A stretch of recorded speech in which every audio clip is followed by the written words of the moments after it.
Abrimos este último bloque ya con la presencia del economista Lorenzo Sigó-Gravina para analizar las principales noticias económicas de estos últimos días. Lorenzo, ¿qué tal? ¿Cómo andás? Bien, por suerte. Gracias por estar una vez más aquí. Muchas gracias. Hablábamos en el primer bloque con el propósito de cuidar los dólares que se acumularon a lo largo del mes pasado con el dólar soja y atravesar un verano sin sobresaltos. El gobierno anunció ayer e implementaría mañana el nuevo dólar soja junto con otras medidas cambiarias. Lorenzo, ¿cuál es tu opinión sobre estas iniciativas que se han conocido en estas últimas horas?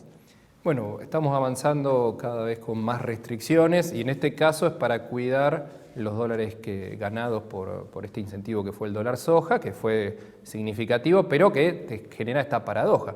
Todos los dólares que llegaron en septiembre no los vas a tener, o por lo menos los soja dólares que se liquidaron en septiembre no los vas a tener en octubre, noviembre, diciembre, y quizás tenés que esperar hasta la próxima cosecha gruesa que empieza en abril. Ahora que se sumó además la problemática de la sequía, ¿no? Sí, que está afectando la cosecha fino, que en general te puede ayudar unos meses entre diciembre y enero para sumar algunos agrodivisas. Trascendió, ¿no?, en los últimos días que ya hay un 10%, ¿no?, del área sembrada arruinada, perdida, ¿no? Sí, entre que se sembró menos trigo y las pérdidas potenciales, estamos hablando de alrededor de un 25% menos que la cosecha pasada. Son pérdidas fuertes. Pero bueno, en definitiva estaba justamente desarrollando la idea, ¿no? Claro, en este contexto, bueno, después de haber conseguido, compró más de 5.000 millones de estas liquidaciones récord de la agroindustria y particularmente el dólar soja, que fue casi el 95%, hay que ahora pasar a la etapa de sequía hasta la cosecha gruesa del año que viene, que se arranca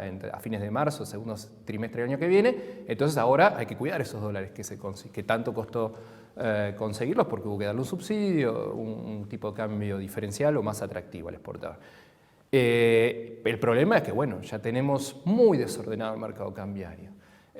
Múltiples tipos de cambio, múltiples retenciones acá, allá. Incluso ya no solo es complicado eso, sino los plazos a los cuales eventualmente podés acceder a las divisas. Son 180 días, 365 días. Hay realmente mucho desorden en el mercado cambiario. Esto que vos decís, ¿no?, provocó justamente esta medida un nerviosismo que se sintió y una expectativa de que puede haber un salto, ¿no?, en el dólar libre. Justamente hoy vimos aumentos importantes, ¿no?, de más del 2%, ¿no?, en algunas de las variantes del dólar libre.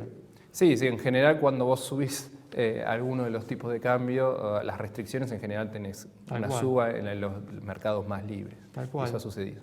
Pero estas medidas, esta medida en particular, Lorenzo, da la impresión de que al gobierno lo único que le preocupa es llegar al final de su mandato lo más decorosamente posible. No parece haber una intención de generar, ¿no?, las condiciones para un crecimiento de la inversión, de la economía, del empleo, ¿no? Porque la verdad que quién puede creer que este sinnúmero de medidas pueden generar algún estímulo, ¿no?, a la inversión, al crecimiento económico. Bueno, la llegada además al ministerio por lo menos tranquilizó las aguas. Recuérdense que tuvimos 3 ministros en julio y un riesgo país, una brecha muy grande.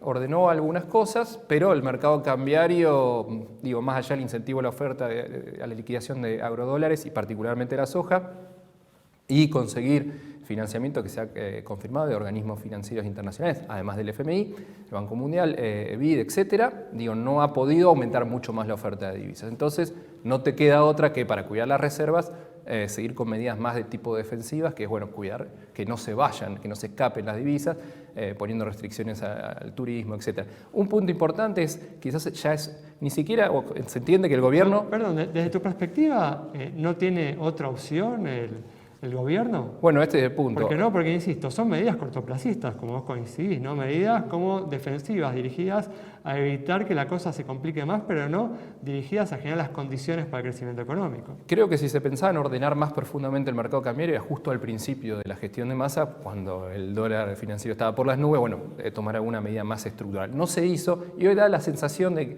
que, por ejemplo, si querés corregir el atraso cambiario que tenés en el mercado cambiario, vos, oficial obviamente, tenés muy poco tiempo para cosechar los frutos. Y ya estás a un año de las elecciones, entonces parecería que eso no va. Ahora, incluso ahí tenés algunas alternativas que me parece que pueden ser un poquito más ordenada.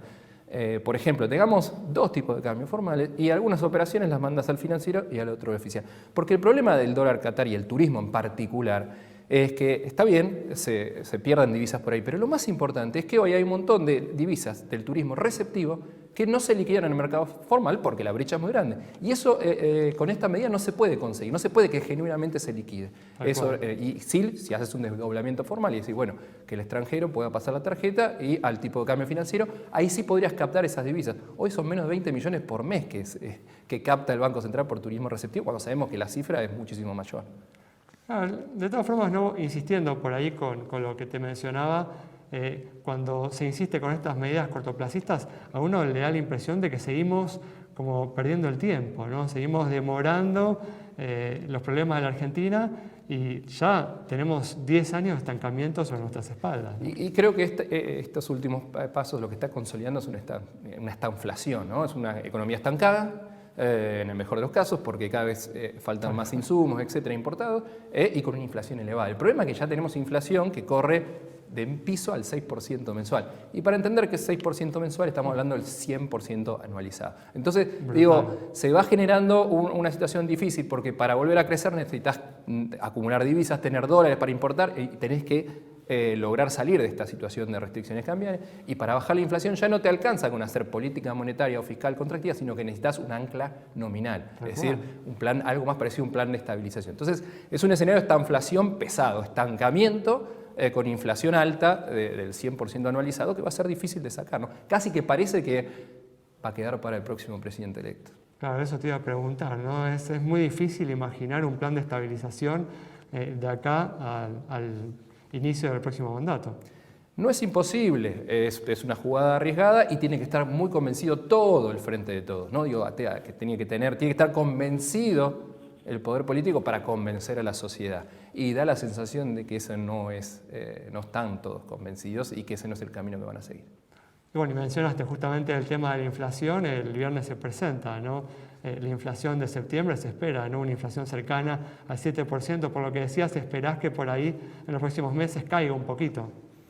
La realidad es que, a diferencia de marzo, abril, en el cual hubo un shock internacional, la invasión militar rusa a Ucrania generó una fuerte aceleración de la inflación en alimentos y energía a nivel internacional.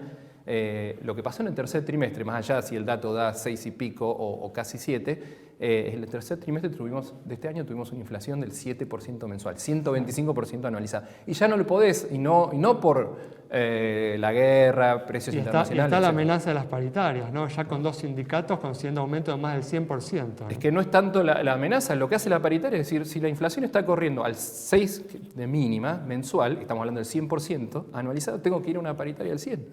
Pero eso ya te pone un piso, ¿no? Claro, eso hace que si vos tuviste una aceleración por toda esta incertidumbre que vivimos después de la renuncia de Guzmán, ya estás en un 7% mensual de inflación y ahora el tipo de cambio, las tarifas, los precios regulados y ahora también los salarios corren todos al 7%. Entonces, todo va a correr al 7%, ¿no? Y con suerte se desacelera un poquito. Y ahí insisto, por eso ya este escenario de inflación no te alcanza, como hacen los mayores países del mundo que tienen inflación moderada o baja, con política fiscal y monetaria contractiva. Necesitas algo más, estás en un régimen de alta inflación. Muy bien, Lorenzo, muchas gracias.